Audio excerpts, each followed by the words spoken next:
आपल्या वणी शहरामध्ये अतिशय पहाटे 5 वाजतापासून विद्यार्थी, ज्येष्ठ नागरिक आपली प्रकृती सुदृढ ठेवण्यासाठी, ज्येष्ठ नागरिक आणि विद्यार्थी पुढे भविष्य बनवण्यासाठी राज्यसेवेतून आणि IAS IPS कुठेतरी आपण रुजू झालो पाहिजे म्हणून प्रयत्न करतात। वणी शहर हे ब्रिटिशकालीन जिल्ह्याचं ठिकाण आहेत आणि अतिशय सुसज्ज आहेत।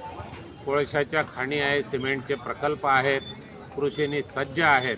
परंतु वणी शहरामध्ये सध्याच्या सिच्युएशनमध्ये बाहेरून आलेले अधिकारी हे दुर्लक्ष करत असल्यामुळे व्यसनाधीनतेचं प्रमाण वाढलेलं आहे।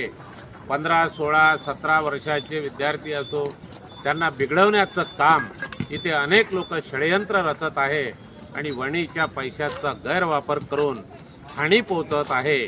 म्हणून मी आज IG साहेबांचा शिरपूर येथे दौरा आहे।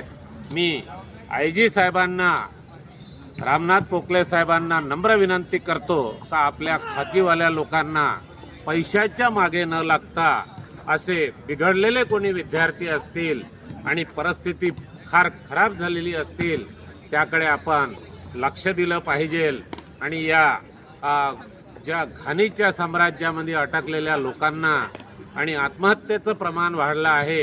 एक मुलगा रेल्वेमध्ये कटून मरण पावला, व्यसनाचाच तो परिणाम आहे। अनेक विद्यार्थी 20-22 वर्षाचे अपघातामध्ये व्यसनाधीनतेपुढे मरून राहिलेले आहे। परंतु बाहेरून आलेले अधिकारी इथून आपला माल कमावून नेण्यामध्ये एकदम सक्षम असतात आणि बऱ्याचशा सिगारेटमध्ये सुद्धा काही टाकून विद्यार्थी बिघडून राहिले आहे। त्याची सखोल चौकशी करावी आणि अधिकाऱ्यांनी पैशाच्या मागे न लागता आपण मुठ्ठी बांधून आलो आहे, हा सोडून जाणार आहो, आपण इथे राहणार नाही याची जाणीव ठेवली पाहिजे आणि अधिकाऱ्यांनी नागरिकांच्या, ज्येष्ठ नागरिकांसोबत एक सभ्यतेनं वागलं पाहिजे। सध्या सभ्यता बिघडलेली आहे। मी 100% सूर्यभगवानला साक्षी ठेवून एक आरोप करतो, आपलं खाकी डिपार्टमेंट व्यवस्थित सांभाळण्यासाठी आपण फार मोठे कर्तव्यदक्ष अधिकारी आणि छान आहात। आपले ॲडिशनल SP थोरात साहेब सुद्धा अतिशय चांगले आहेत आणि चिंता साहेब, चिंता नावानी तरुण तळपदार तेही चांगले आहे। पण काही अधिकारी स्वतःला मालक समजतात तर ती